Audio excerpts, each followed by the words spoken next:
How's it going, everyone? Welcome back to another episode of the Couch GMs podcast. You're probably thinking, who's that voice? George Kurth is not here hosting tonight. Cody, not flying solo.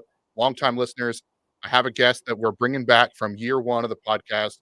Marcus, one of the best fantasy minds that I personally know, one of the most in lockstep people in the NFL, former Washington Commanders fan ambassador. I think I have that right. Marcus, how are you doing?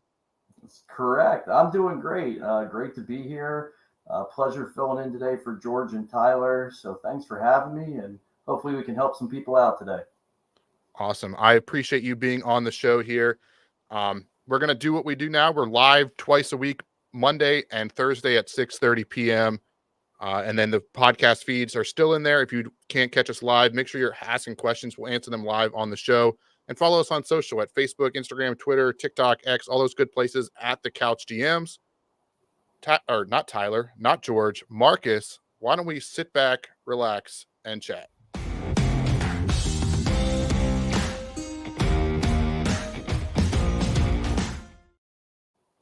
Alrighty, so we're going to kick this one off.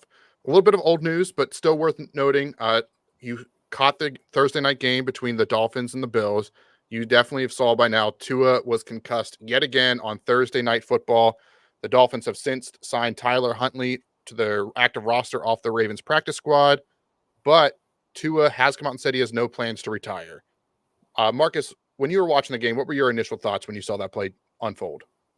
Well, there was a weird irony to the whole thing, the fact that the person who he ran into, and a clean hit, let's state that right off the bat, was Damar Hamlin. Obviously, the defensive player of the Buffalo Bills who had the cardiac scare 2 years ago now. I just don't know. I mean, I get it. I'm 45 years old. I do anything active I possibly can. But the level that I'm playing sports at, and I worry about risk, is not having these elite athletes bearing down on you week after week. Is he trying to be the NFL's version of Stephen Hawking? The fact that he's already come out and says he has no desire to retire, no interest, the team's not even looking at putting him on IR.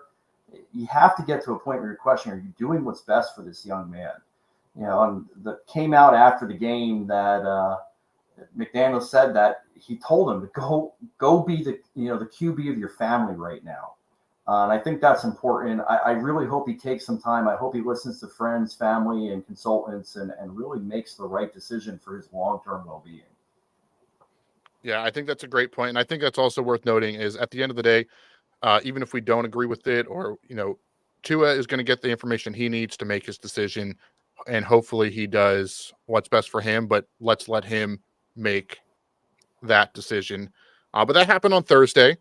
Some other stuff that took place during the week before the games kicked off was CMC went from questionable last Monday, and that broke on the show if you were listening to us live, to IR. He's now out 4 weeks.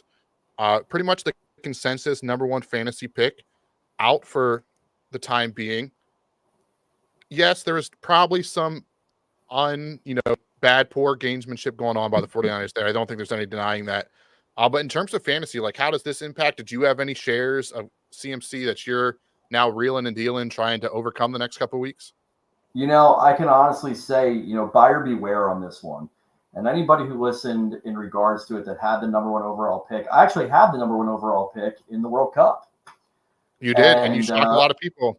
And I shocked a lot of people because I went Bijan Robinson. Christian McCaffrey last year had over 400 touches between the regular season and the end of the season. He came up the end of the season. He had a little bit of a nagging injury. You could tell he wasn't the same in the playoffs. Look, I don't care who you are, and I know there's different levels of training that exist now and what these athletes put them through. But that wear and tear on a running back, it was a risky proposition. And when I'm picking first in the draft, I'm going to try and take the safest possible route I can to having a top 5 player in fantasy. So no, I didn't. I think I had one share of him in a best ball because he fell to, I think, 4 or 5, and I figured why not in a best ball. What I do have in a couple of my leagues is because of having that risk and knowing that risk, I stole the handcuff on a couple of cases. Right now I'm sitting pretty with Mason who I got in some cases the 15th, or those late rounds, last couple of rounds. So if you were smart enough to do that, whether you had CMC or you didn't, well, kudos to you. And for those of you who didn't handcuff a player like Christian McCaffrey, that goes back to talking about how important it is, to identify these older running backs with a lot of wear and tear from previous years, and knowing, who those handcuffs are to protect yourself. And, I think it's clear as day. We're 2 weeks into the season, and it's a mash unit in terms of the injuries that are happening in the NFL right now. Definitely. And I know in our league of record that we also play together in, the handcuff for CMC, because I took him number 1 overall. Didn't love it, but I wanted him in one league. So that was the league that I happened to have the first pick. Jordan Mason went 1 pick before I was about to take him because the guy knew. So definitely hurts there. But a little bit of breaking news. His teammate Deebo Samuel, apparently he is dealing with a strained calf, and according to head coach Kyle Shanahan, is expected to miss a couple weeks now too. So the 49ers are getting a little banged up after their tough loss this week. And George himself has even said that Deebo Samuel is a little bit of a CMC handcuff as well, because he gets more work in the back without him. Are we starting to feel some concern with this 49ers offense? Or do you think this is a classic case of they're going to make the playoffs and they're going to get back to full strength with these star players, and they'll be fresh for the stretch run, so to speak? Well, I think that's your hope if you're a San Francisco fan. And fantasy, same thing. The one thing with a Kyle Shanahan offense or some of these gifted offensive minds that exist out there is they are going to figure out ways to score points. Kittle, had some injury concerns in that game too, though I think he came out of that fairly unscathed. But, people wanted to know why they picked the Ricky Pearsall in the first round. Well, the good get better. Typically, they're able to grab these best player available in drafts. I think that's what San Francisco did. Everyone all speculated immediately that Brandon Ayuk was gone from San Francisco the minute, the Pearsall pick was made. Now, that could end up looking like genius. Now, obviously, the circumstances that happened for him off the football field, we're not sure when he's going to be back. But I do think that Kyle Shanahan will scheme things up. And I think a good example of that, look, Mason's been great, but it's very evident Mason is not Christian McCaffrey. He does not bring the same explosiveness and literally game-changing ability every time CMC touches the ball. So, yeah, I think if you're San Francisco, you are hoping right now to get back to full strength. And I think you brought up a good point, Cody. They can limp along, and somehow they do always find their way into the playoffs. So if you have a Deebo Samuel who might be dealing with something right now, or a Christian McCaffrey, I wouldn't expect San Francisco to rush them back in any facet. Yeah, I agree. It has not been decided yet as the time of recording this if Deebo will be an IR candidate. It just says a couple weeks, which puts him right at that 4 weeks, but would not be surprised. I said that last week about CMC. Would not be surprised if they just put him IR, give him the full 4 weeks, and let him see where he's at from there as well, because he got banged up in the Super Bowl, and that potentially played a factor into them not being able to upset the Chiefs. So those are the 49ers news. Another big news that broke today, this afternoon, Monday afternoon, that is Bryce Young, former number 1 overall pick, has played in 18 games and has now been benched. Andy Dalton is the start. I know in Survivor, the Panthers were the easy team to pick against. I don't know anybody that was playing any Panthers in fantasy football. So let me ask you this. Would you consider playing Deontay Johnson with Andy Dalton? Yes. Okay. Actually, one of the notes I had prior to this news breaking was abandon all hope of Panthers. Andy Dalton has proven he's a competent NFL quarterback. Now, I'm not saying the Panthers are going to turn around and be the 0-2 team to make the mad dash for the playoffs, but I do think a player like Deontay Johnson becomes much more serviceable. I think the rookie tight end Jatavian Sanders potentially plays a little bit more of a role, and I think you get a little bit more hope. Obviously Brooks isn't there yet; he's still on PUP to start the season. But I was at a point where I was starting to wonder in the leagues I drafted him, would it even matter? And I have to tip my hat to the management, the general manager in Carolina, and Coach Canales. Came out today and said, I watched the tape. I'm doing what's best for the team. They didn't even give poor Bryce Young the phantom injury. They just flat out said, we're moving on to a better option. And I think to a lot of us, the lay people and armchair quarterbacks, we've seen this for over a year now. I just don't think Bryce Young is really going to be cut out to be a starting quarterback in the NFL.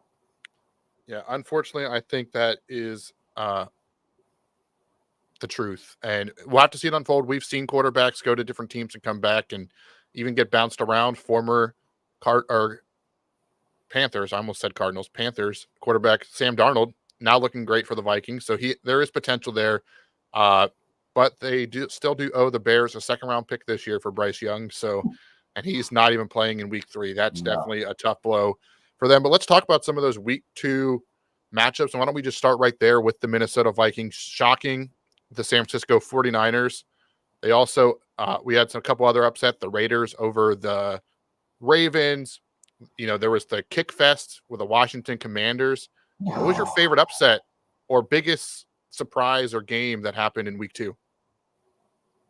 I think the biggest upset, I'm going to go with the Raiders.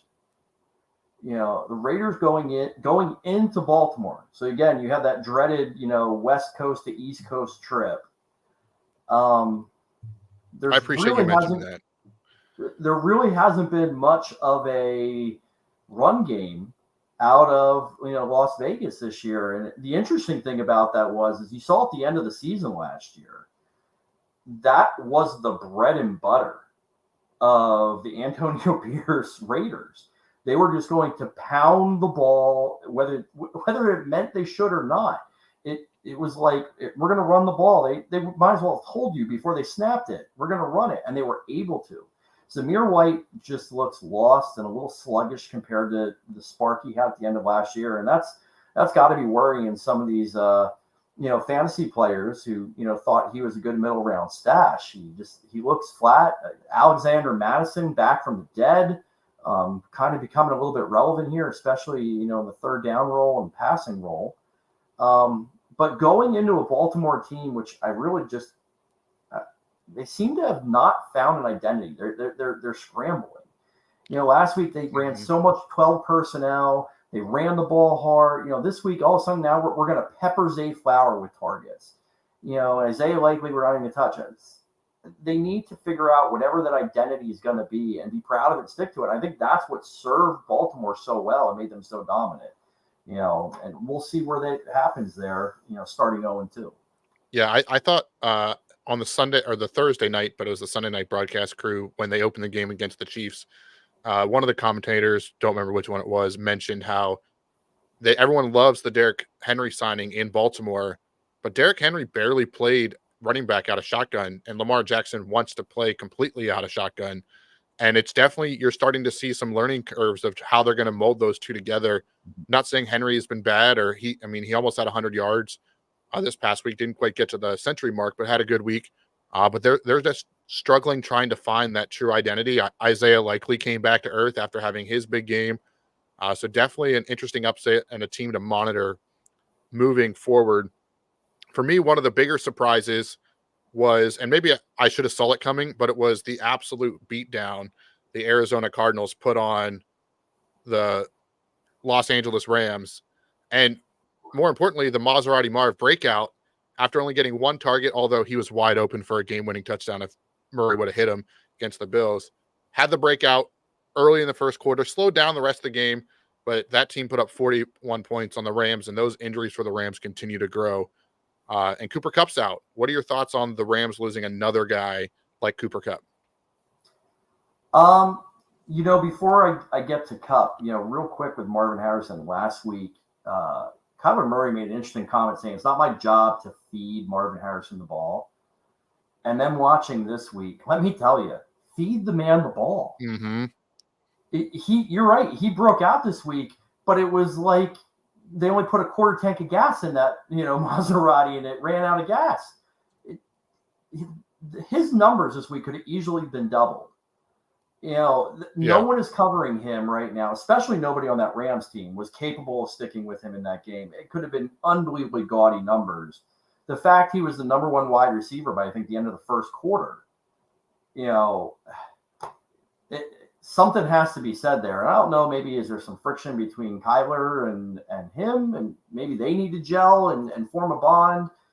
But I hope that happens, because Marvin Harrison, I believe, if you were panicked after week one, hopefully this settles you down. But then on the flip side, going to a team who had, 2 wide receivers by the end of draft season going in the top 3, both looking to be on IR. Puka Nacua last week, Cooper Kupp this week. An offensive line that's just ravaged within injuries right now. I don't even know. They were calling people from practice squads of other teams to start this week. I don't even know where to tell you to go there, or if you want to go anywhere. Whittington is going to be the interesting choice there, although he wasn't really featured. I wasn't real big on picking him up after Puka Nacua went down, because that role would have still been played by Cooper Kupp. But with both of those players out now, I think Whittington is really potentially the person who's going to benefit the most from this. And then, your veteran, are really going to be Kyler Williams and Demarcus Robinson that are going to have to try and carry this team. I just don't know if there's enough time to get the ball downfield. I think you're going to see your average depth of target being under 5 yards almost the entire season, as, Matt Stafford, who's not a spring chicken, is going to scramble for his life. Yeah, I think that's a great point. I think it's going to be a lot of quick game, and they're just going to try to find playmakers. And hopefully for fantasy owners, that means an uptick for Kyron Williams, because they put him at punt returner because he's a playmaker, and they're going to need him more now than ever. I want to circle back to the Kyler comment, because I completely forgot that he said it's not my job to get him the ball. And I might not have had that right. That might be a little bit of a paraphrase. But what were your thoughts just in general as a quarterback saying, well, it's not my job to get a wide receiver targets? Like, isn't that what he's paid to do? You're right. It is. And I think it's funny how everything is taken in context. I think if somehow they pull the win off against the Buffalo Bills in that game, him saying that doesn't hold as much weight.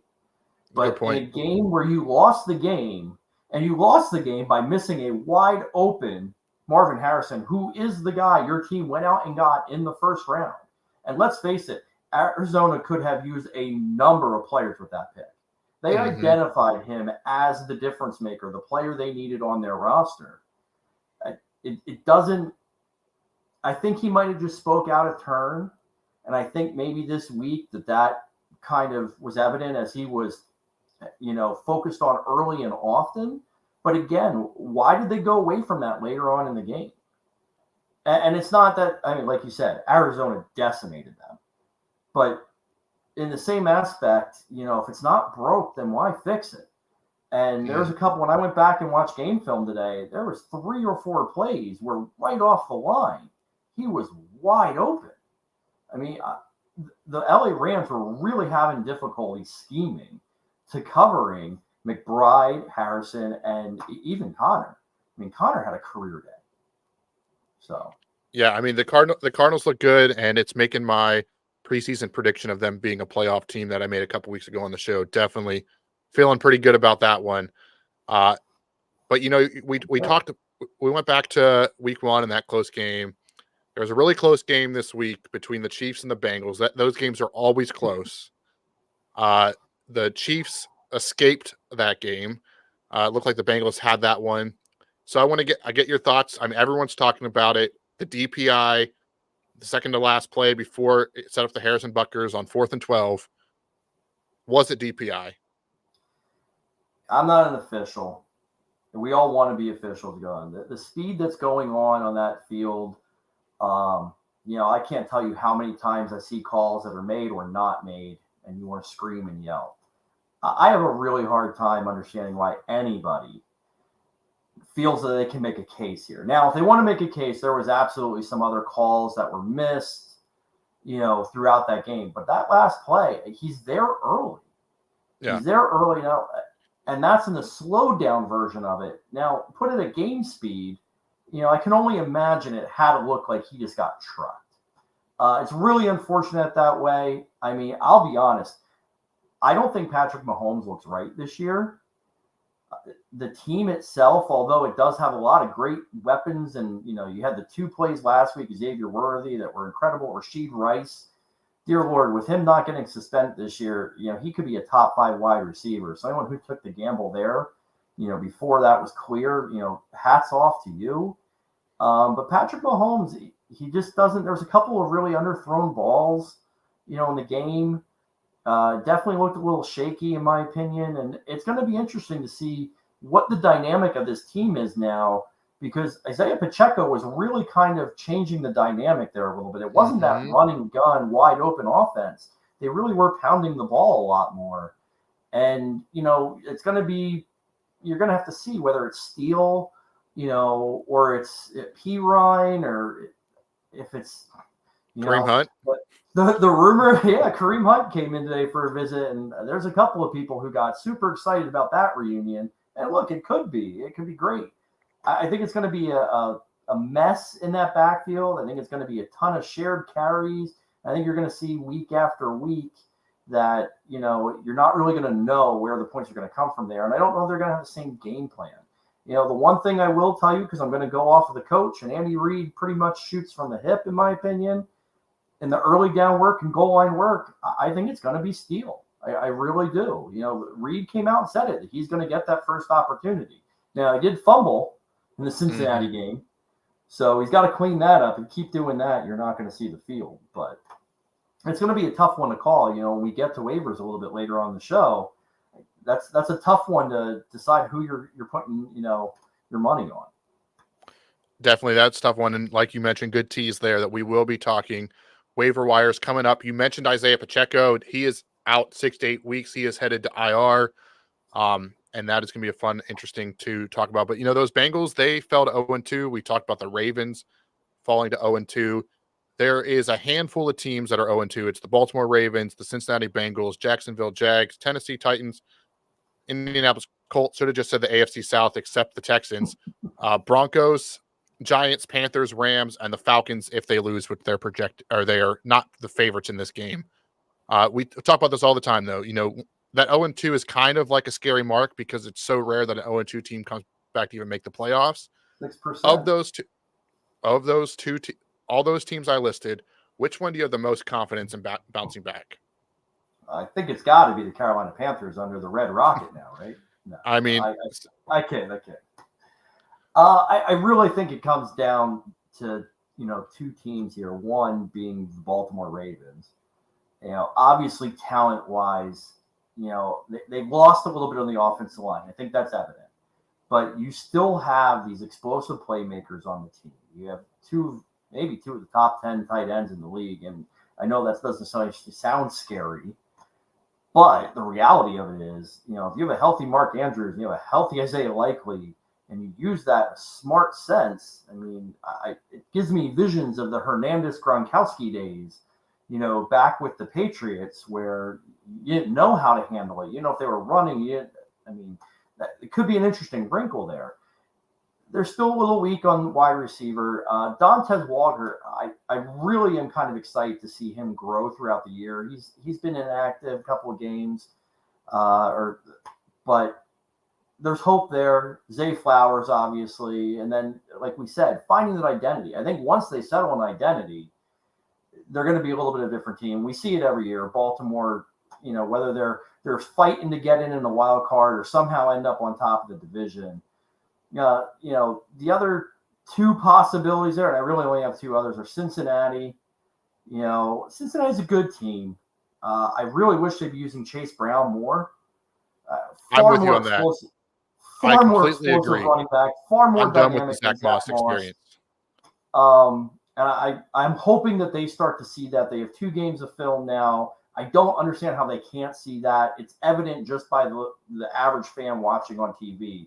When he touches the ball, it's just a different level. Hopefully they get a little bit healthier. T. Higgins back. Jamar Chase, start to, play a little bit. And you saw some other playmakers start to come, out in that game. So, Cincinnati, it's a big role. They did lose B.J. Hill. They're definitely hurting on the defensive line, but I think they can get coached up there. And then the last one, of course, would be the Indianapolis Colts. There's still a lot of dynamic playmakers there. The only thing that I'm scratching my head a little bit with the Colts is why, and it just was kind of brushed off by the coach. Mm-hmm. Why is Jonathan Taylor benched in the fourth quarter? How do you bench potentially your best player when he said that he wasn't hurt?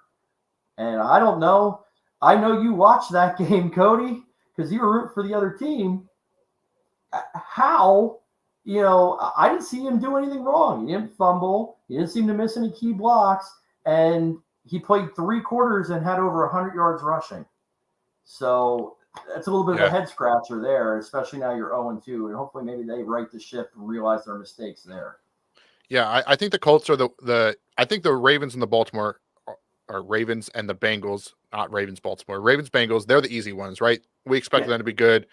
That one's the easy one. The Colts is the interesting one. They play in a weaker division. They've come out a little bit slow. We've seen that before with the Colts, and they do a strong stretch down the end of the season. But yeah, the Taylor thing was so interesting.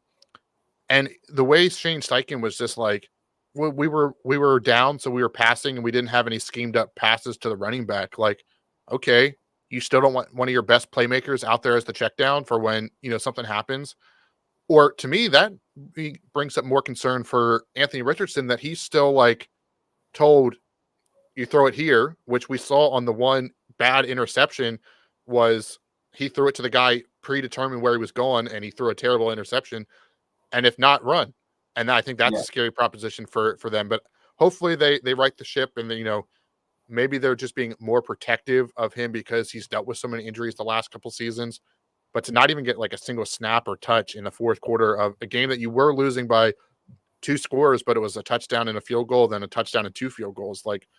And then they got it to, they had a chance. They had a Hail Mary throw to win the game at the end, and they still weren't able to get it done. So definitely interesting the Colts move forward. It's interesting too. You bring up one point with Richardson. We have to remember too, technically we're kind of seeing his rookie year. That's a good point. We got glimpses last year, but everybody who automatically, anointed him, you had to take the good with the bad on that. Yes, he had the most ridiculous fantasy stats we probably had ever seen through 3 games last year, 4 games. But again, exactly what you're saying. Has he off the field, has the maturation process gotten there that he can read defenses, that he's going through his progressions the way he's supposed to? Or, as we're seeing, is he focusing on 1 read, maybe 2? But the trade-off to that, though, is you would think then that you'd want a running back that's dynamic like Taylor that you could dump the ball down to if that first look isn't there. So I think the Colts, I think they can get it together. They're an explosive team. And we're just going to have to see in the long run, whether or not, the rest of the team kind of gels around them. Also, a massive loss for them was in DeForest Buckner, too. Yeah, and we keep talking about injuries. Seems every game has some massive key injury that, sends, ramifications in future weeks.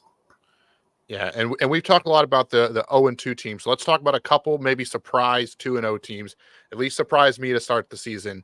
The New Orleans Saints, Pittsburgh Steelers, Minnesota Vikings.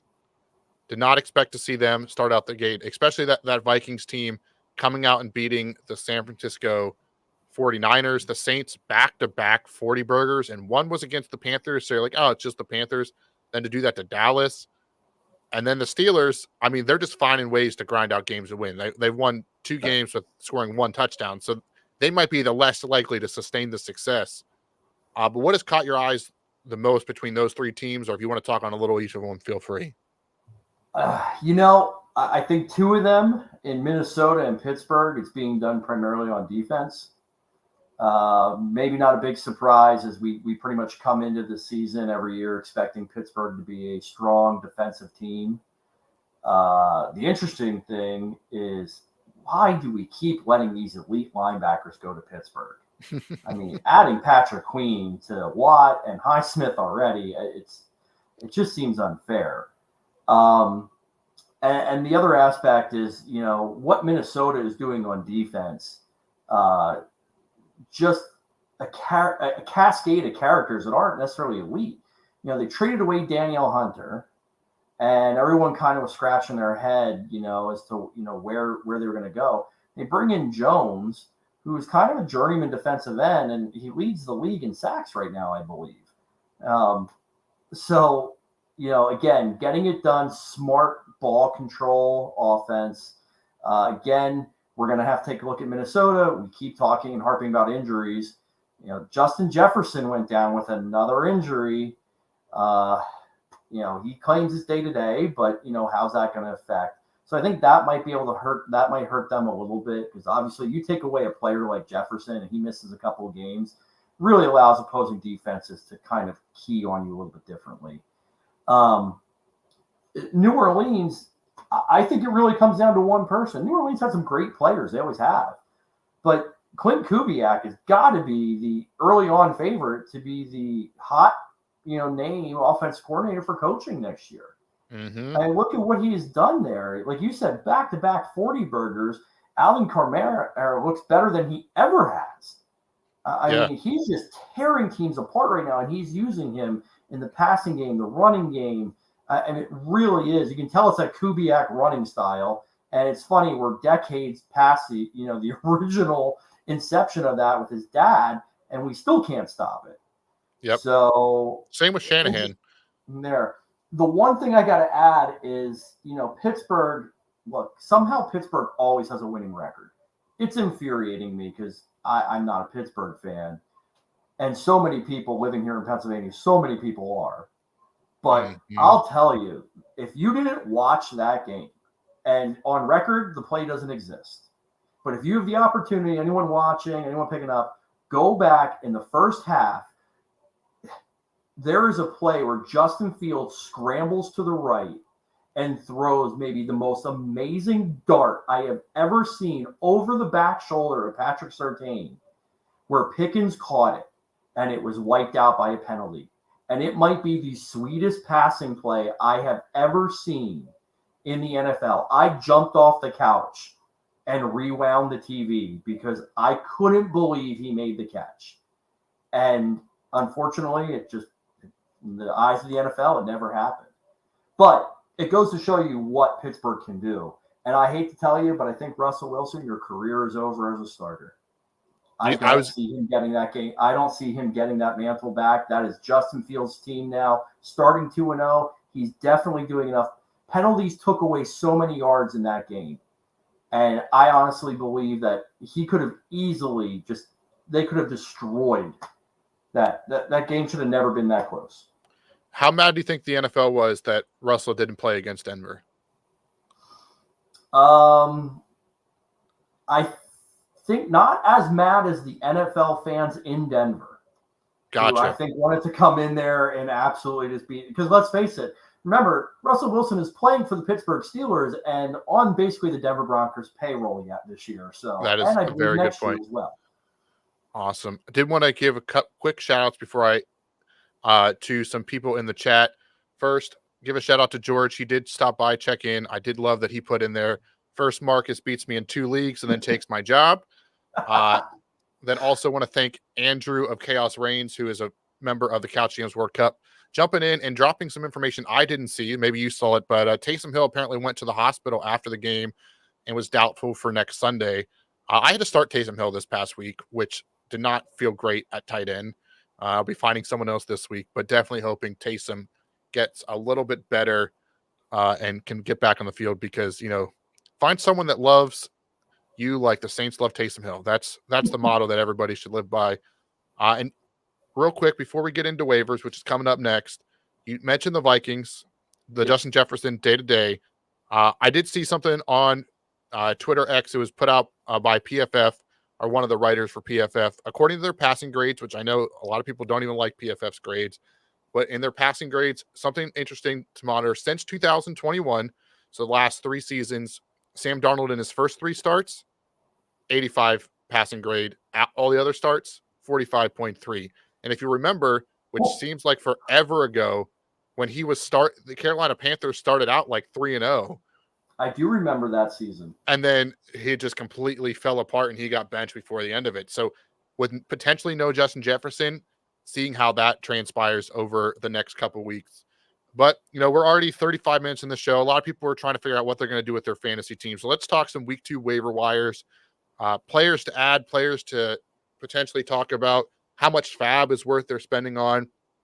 And I think the hot names, this week are either going to be which Chiefs running back, whether it's Piron or Steele, which we talked about. I think we're both on the borderline of Steele, but it's not going to be a pretty rotation, so we're not spending a ton of fab.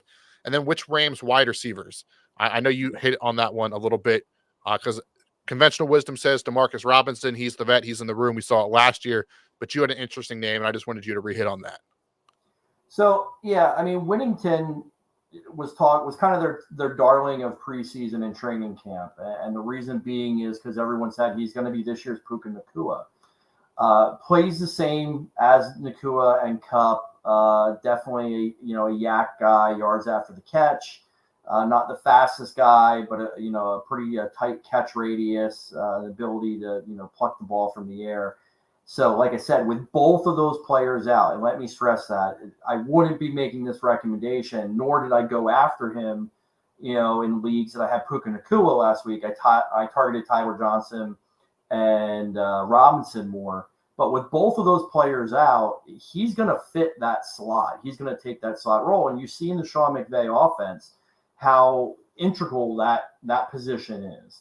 So I definitely think that's an interesting pickup. But again, when we're talking about waivers, it's not always the smart thing to just go grab the backup of the player who gets hurt. It has to be a good fit. And as we said earlier with the Rams offensive line is decimated. I'm not expecting to see big offensive outputs, out of LA anytime soon. Same thing in Kansas City. Now, obviously, scoring points there is going to be a lot easier, but I don't know who. I don't know if it'll be, on the goal line. Yeah, sure, it could be Steele. But in the past, we've seen crazy things from Andy Reid. We've seen Travis Kelce run the ball in. We've seen end arounds. So don't just automatically assume with some of these creative minds that it's going to be a plug-and-play situation. I think there's players that are out there that are showing that they have warranted bigger roles with their teams that might be able to help your team out more. And one of them this week is a player that honestly has come back from the dead in Quentin Johnson, who's still available in most leagues. We all pretty much wrote him off. Even during training camp, people were saying, oh, he was a possible cut candidate, a trade candidate. Well, now here he is with, a handful of touchdowns on the season and definitely showing he has a role in now given a limited passing offense. But if he's going to get targeted in the red zone like he's been, there's a lot worse options out there in terms of filling in at wide receiver. And another big name that's out there, surprisingly, and I was the one who I would never guess this beginning of the season, but it really seems like Jalen Tolbert in Dallas has taken over that number 2 position, and Brandon Cooks maybe finally age has caught up with him a little bit, as it doesn't seem like he has as big of a role in Dallas. And those are 2 names that are widely available at the wide receiver position. Running back's obviously a little bit tighter, but there's names that are out there. The big name after this week, and wow, for a guy who owns Breece Hall in a lot of leagues, Braylon Allen looking like not only stealing 2 touchdowns from Breece, but looking like he's going to have a week-to-week role. I would honestly say that's my number 1 target in waivers. If he's out there and people didn't handcuff Breece, that's where I'd be looking at. And honestly, I'd be looking at about a 20% share of your fab budget. Before we go on with that with fab, I haven't had the opportunity to talk with you guys. I've listened to you guys. One of the trickiest things with fab is don't just listen to us on what we say, like 20%. You have to look at your league.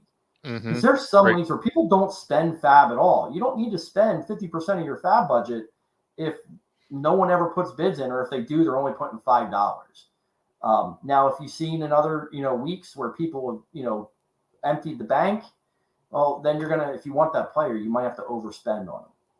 Yeah, the Braylon Allen one could potentially haunt me because I mentioned I have Christian McCaffrey, and obviously he was surprised inactive last week, so I had to hot start Braylon Allen last week, and then I had a couple other injuries, so then I ended up cutting him to fill out my roster. And now I'm like, man, I really wish I'd have cut someone else, Yeah. or they would have put someone on IR before I could have made that cut. And now I'm gonna have to fight the waiver system for Braylon Allen again, and definitely a handcuff worth mentioning. And I think your point on Fab is absolutely correct. You got to know your league, and that's one of the cool things about the Couch GM's World Cup is like it's a case study how 3 leagues that draft the exact same time have the same 30 players over multiple year span, but are run so differently. I know last year in my group, Fab was spent out the wazoo in the first couple of weeks, and then I believe in Georgia's group, like everybody had $80 in Fab or more. Like it's just crazy Wow. how that system plays out, and knowing your league is very important as well. A couple names I wanted to highlight in the waiver wire. We talked about the Saints; they're balling out. Derek Carr is only owned in 8.6% of NFL leagues, and he is a top 5 quarterback right now and throwing it up. And who's he throwing it to? Rashid Shaheed. He's an interesting flex play for me. I don't love his consistency. I think he is a big play threat, and he's gotten 2 deep balls the last couple weeks.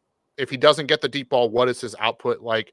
That is my concern with him, but I think he is consideration for your flex play if you're missing a guy like Cooper, a Cup, Debo Samuel, Justin Jefferson. There's a lot of big name wide receivers out, so waiver wires are going to be starting this week, and especially as we move into bye week season.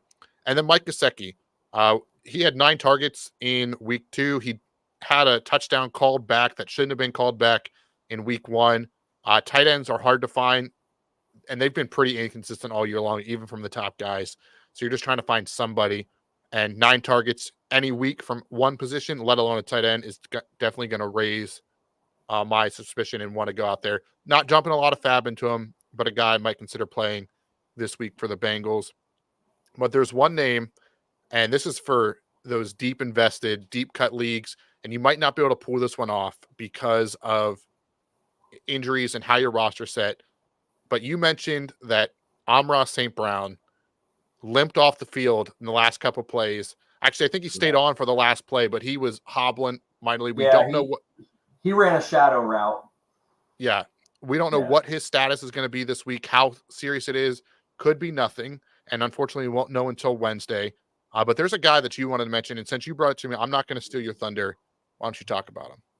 You know, there was an interesting cut, and I understand the direction that the Denver Broncos were going. They're trying to get younger, but, you know, a surprise name at the end of training camp that was cut was Tim Patrick. Now, Tim Patrick's dealt with some injuries over the years, but when he's been on the field, he has been a very, very usable fantasy wide receiver. Is a guy who can run a full route tree, not necessarily a blazer, but, you know, catches touchdowns. He's currently sitting on Detroit's practice squad. So it'd be very interesting. It wouldn't surprise me at all because he mirrors St. Brown quite a bit in terms of, you know, their abilities, that if St. Brown does end up missing time, that they would elevate him to take that spot. And that's somebody you might not need to spend $1 a fab on. You might even be able to wait till after waivers and pick him up as a free agent or whatnot, because I doubt he's going to be the top of anybody's list. But that's definitely someone you can pick up there. You know, and I'm going to offer 2 other names for you too, Cody, because I know you have the Taysom Hill situation. Surprisingly not rostered in a lot of leagues, Hunter Henry in New England, who is just demanding the ball. Now, it might be a product of the fact that Jacoby Brissett doesn't want to throw the ball past 5 yards, but still getting peppered with targets, 9 receptions this past week for over 100 yards. And another one who it's very evident is going to have a role on the team right now. It might change a little bit as the season goes on, but Zach Ertz in Washington has absolutely become a security blanket. And you got to remember, Zach Ertz is literally the only person in Washington who knew the offense before training camp started. He was with Kingsbury when they were in Arizona together. So there's a familiarity there, and that's pretty evident right now as he's been kind of that steadying force. You know, the other thing that you talked about too, Cody, was so many injuries this week, and there was a litany of them. Joe Mixon's another one. We didn't even talk about, We didn't get to talk about, so Cam Akers is a running back. You got to monitor that because he absolutely is the handcuff there. But, now might be a good time for you to pounce on some trade offers as well. There's a couple of people right now that, we talked about Chase Brown from Cincinnati, who I do expect to have a big role, yet this season. Terry McLaurin in Washington, starting really slow. Don't panic on that. Try and get him on the cheap from the owner that has him right now. He has not put up numbers yet. Trust me, he is not going to be ignored in Washington. They're going to allow Jaden Daniels to start to throw the ball more down the field. That's going to pay big dividends. And the last one is Dalton Kincaid. If you're looking for tight end help, how many people drafted him early now and might be spooked? Maybe you can, steal him. A lot of times in leagues we can find panicky owners. There's nothing wrong with taking advantage of that. Especially those guys that are now 0-2, 1-1. You're not going to be able to most likely steal somebody from a 2-0 team at this point. They're feeling good about their team. Correct. But, if you're one of those teams, hey, you're doing good and you want to give me that 0-2, you want to come to me and get one of my players, I get one of yours. Like, it's all about perception. Yep. And I know there's different ways about it, so I'd love to get your thoughts on it. Some people like to reach out and talk before. There's some people that like to just pepper people with trades. What is your preferred method of how you deal with trades in a fantasy football league? I personally, if you're going to try and make a trade, don't go into it. It's a personal thing for me. Don't go into it assuming the person is going to make the dumb trade.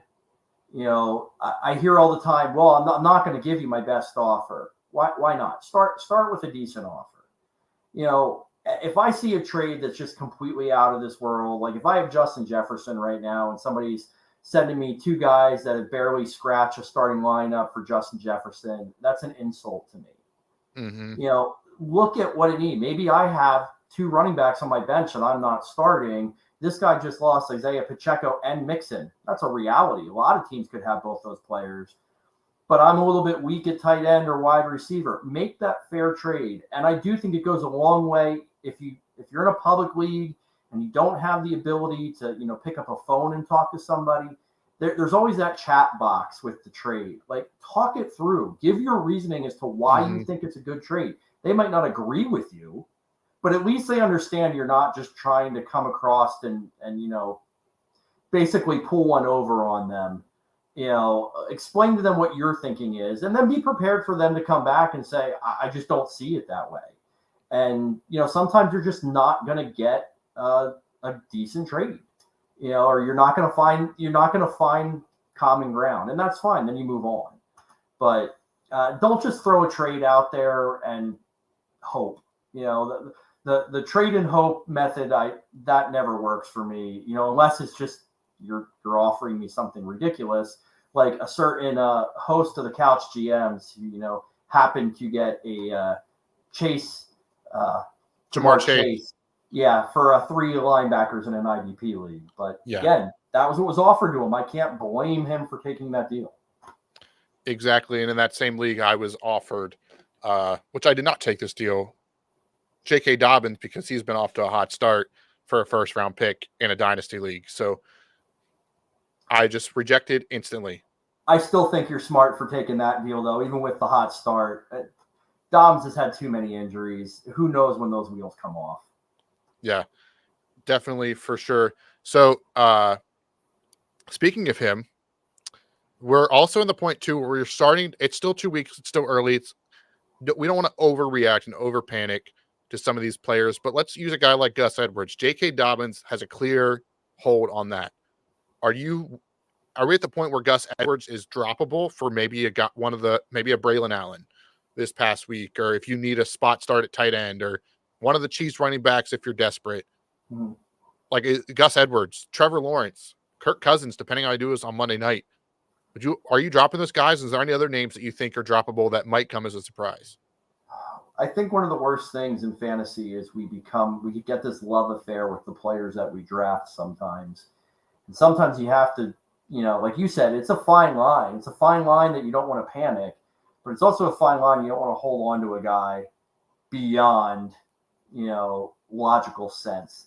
Gus Edwards is still getting carries, still putting up some yards. It's not that he's not involved, So I'm not just dropping him to drop him. But if I have a better option, if I have the opportunity to go out and maybe get an Allen, or even potentially a Ty Chandler in Minnesota, a team that's just running the ball. Ty Chandler is showing a lot of success right now. Maybe even Alexander Madison to have a little bit bigger role, maybe a better chance at touchdowns.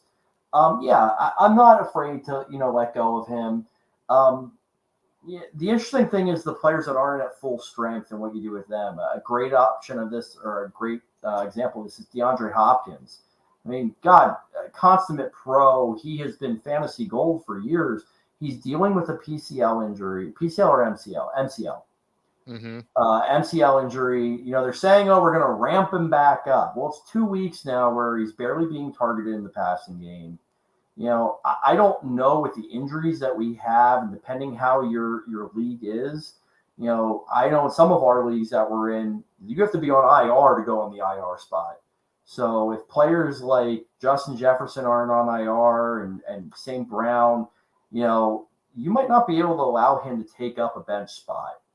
And the biggest one too, I don't know. I almost can say everybody in Jacksonville. I don't know what's going on in Jacksonville. The offense is a mess. Christian Kirk has had 2 targets. I'll be honest. I know you guys have talked about in your show some DFS bets and and parlay bets. I took a bet for 4.5 catches, over 4.5 on Christian Kirk. I thought when Evan Ingram out last week, that was just easy money, and it's just not there. Trevor Lawrence looks like he took 4 or 5 steps back. He does not look like a number 1 pick. He just absolutely looks lost, and you have to ask yourself the question now. This is 2 different coaching schemes. He really hasn't excelled in either of them. Is he a first-round bust? And the He's last not paid like one. What was that? He's not paid like one. No, he is not. And the last one, of course, Kirk Cousins.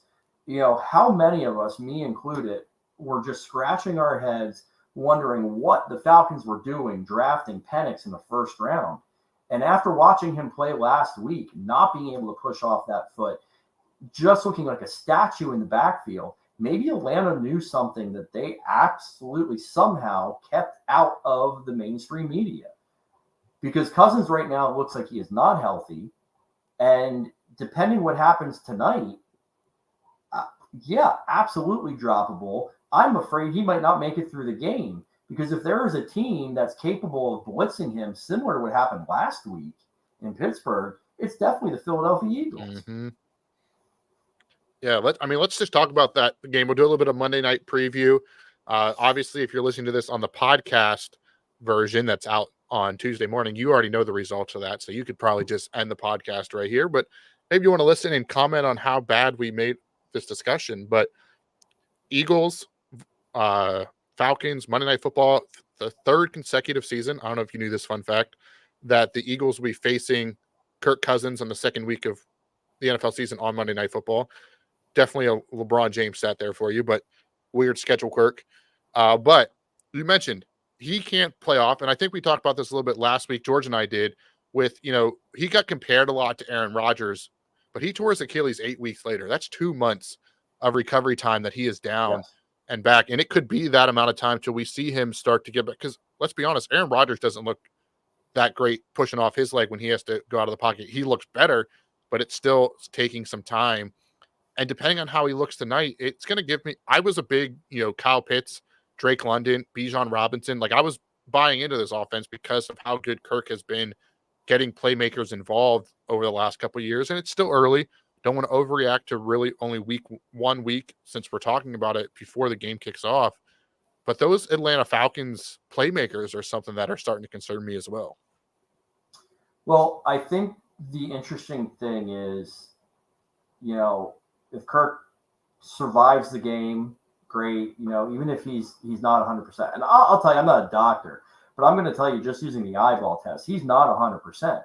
And I think it's actually callous for any of us, even Aaron Rodgers. Just because these players come out and say 100%, the medical side of it, okay, yeah, you might be healed, but is your strength back to the way it was? Is your confidence? And that's a big thing there. Is your confidence back to 100%? We talk about it so often with ACL injuries. Until you take that first hit, are you really back? That you know that you can twist, that you can cut, that you can turn on that knee. It's the same thing with the Achilles. But the coaching staff has got to help him out. So last week, they basically ran from two formations. Like I said, he was a statue back there. They either ran from the shotgun or the pistol. And if it was the pistol, it was a running play. If it was a shotgun, it was a passing play. You're going to put that type of transparency there with J.J. Watt coming at you from the corner? Same thing. Josh Sweat, the middle of the Philadelphia defense, which is just literally like backing up two FedEx trucks and trying to run through them. It's not going to work. There's got to be more creativity if you're going to try and mask some of those shortcomings. And I think by getting players like Pitts and London involved in more than just your traditional routes, you might be able to help him out a little bit. It'll be really interesting to see, especially for Philadelphia. They didn't look great last week. They got gashed left and right on the run. So it's going to come back to, was that the Philadelphia team we saw at the end of last season that fell apart? Or was it the field down in Brazil? Because we've heard it, you can give your take on, how Green Bay looked this week. But, these soccer fields are not meant to be played football. It's just such a vastly different surface. These fields are designed to be slid on. We see slide tackles constantly in soccer. So it's a little bit of a different surface because, honestly, Philadelphia did not look sharp last week. Jalen Hurts looked like he regressed, throwing the ball up. He doesn't have one of his top weapons. I don't know if we have inactives out yet. Yep, but we all know A.J. Brown's out already. So, can Philly bounce back? And, then the question is, can Atlanta hang with them? Yeah, I think this is going to be a great game. And you mentioned it. A.J. Brown's the big one. Devin White is a healthy and active again, which goes good for Zach Bond in your IDP leagues after he came out with a boatload of tackles. Yeah. The Falcons, no one worth mentioning unless you are a big fan of Rook Aurora, the second round pick for them. But outside of that, player in the NFL. But outside of that, AJ Brown's going to be the big one. You mentioned it. The fields weren't great. The field thing is very interesting to me. I don't want to spend too much time on it because the field is actually the same type of field that is used both in Lambeau and the Link. So it just goes to show that even though it's the same, because it's a grass mixed in with some synthetic fibers, too much grass talk, that the way it's maintained and cut and trimmed plays a difference in there. And you saw all the slipping and sliding. And you mentioned it, the Eagles, they won the game. But if you ask anybody, they didn't play like a team that should have won the game. They lost the turnover battle. They got incredibly, they had some rough moments turning. They had one big play to A.J. Brown, who's out. So I think this is going to be an interesting test for them to see how they bounce back. They'll be in the Link. They'll be at actual home field. I think it's at the Link. I really hope it is because I just said that. But it is. It's in Philadelphia tonight. Perfect. So they get some home field for that. And the Falcons is definitely a little bit interesting to watch there. I know they're 5.5 point underdogs. Two questions before we head out of here as we get ready to wrap up. One, I'm going to ask you to make a game prediction because it's always fun to make a prediction. And then by the time the podcast comes out, the score has already happened. And two, fun one, anything you need, because I'm sure there's people out there in fantasy to go your way to get a big win this week. In terms of a big win, I need Devontae Smith to not go off tonight. I'm a little concerned about that, and I'll piggyback on that. We talk about waiver wires and things like that. I'm not going to waste time. Cody, you know personally how irritated I am. Jahan Dotson is in Philadelphia now, as Washington drafted him and then gave him to Philadelphia for nothing. Be careful, buyer beware on this one, because keep in mind, A.J. Brown is out. Jahan Dotson could have a very big game tonight. But if A.J. Brown is back next week, do not think that means Jahan Dotson all of a sudden is the new savior. He's still at best the third passing option. and maybe fourth behind Goddard. So just be careful. Keep in mind you are losing the top receiver in Philadelphia tonight. So some of that could be fool's gold. But I need Devontae Smith to just have at least an average night, or send it all to Han Dotson's way. That's fine. Him and Goddard can have a huge night because I'm in a tight contest, and it's basically Bijan Robinson versus Mr. Smith. So predictions. I don't know. I'm an antagonist. I have a hard time picking Philly, and I'm just going to go on the fact that I don't think Atlanta comes out 0-2. I think Philadelphia played rough enough last week and showed a little bit of cracks in the armor that I think Atlanta wins this one close. I'm going to go 23-21 Atlanta tonight. I like it. And we do have a chat from Andrew throwing in there. He, I believe, is an Eagles fan, saying he just hopes this doesn't turn into the last couple games against Atlanta where it's low scoring, comes down to a play at the end to end it. So definitely think that is very much interesting. Marcus, I cannot thank you enough for hopping in and filling in for George. Any last comments or thoughts? This will not be Marcus's last time on the show. We'll have him back a couple times throughout the season. Definitely excited about that. But any last thoughts before we get out of here? Hey, just thanks for having me. And George, no worries. I'm just trying to keep your seat warm. I'm not taking your job. However, I will be in fantasy. I'm fine with that. Awesome. Real quick, little bit personal side on this. Your Bijan versus Devontae Smith. Is that the MPI, no punt intended league? Yes. Then Andrew, the person asking questions, is who you're playing. So glad we got him on there. Yeah. So he is the one that you're facing off. So he is hoping for the big Devontae Smith matchup. Like I mentioned, Marcus joined me this week. Super ecstatic to have him. Love talking ball with him. Monday and Thursday. So George and I will be back on Thursday, getting you ready for week 3. Thanks again for checking out another edition of the Couch GMs podcast. I'm Cody Roadcap. That's Marcus. Make sure you follow us on social media, and we will talk to you all in a couple days.